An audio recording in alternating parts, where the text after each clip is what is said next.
संभल वो भूमि है जहां भगवान का अवतार होना है। नरेंद्र मोदी जी के कदम जब से संभल की धरती पर पड़े हैं, संभल में नए नए चमत्कार हुए हैं।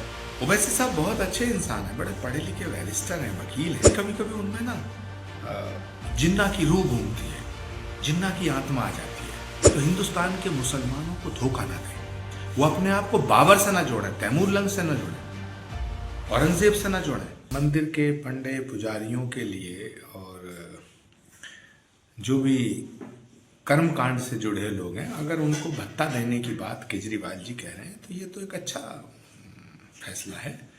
लेकिन अब सरकार किसकी बनेगी किसकी नहीं बनेगी, ये एक बड़ा सवाल है।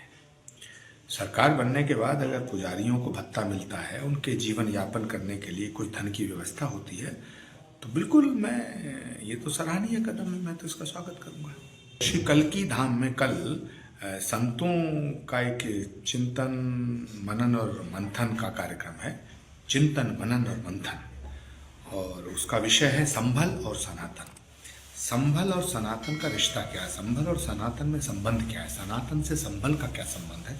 संभल एक पौराणिक भूमि है, संभल एक ऐतिहासिक भूमि है। संभल वो भूमि है जहाँ भगवान का अवतार होना है, और अवतार से पहले के चमत्कार साफ दिखाई दे रहे हैं। नरेंद्र मोदी जी का जब से संभल की धरती पर कदम पड़ा है, नरेंद्र मोदी जी के कदम जब से संभल की धरती पर पड़े हैं, संभल में नए नए चमत्कार हो रहे हैं। तो मुझे लगता है कि भगवान का जो अवतार है वो अब जल्दी होगा।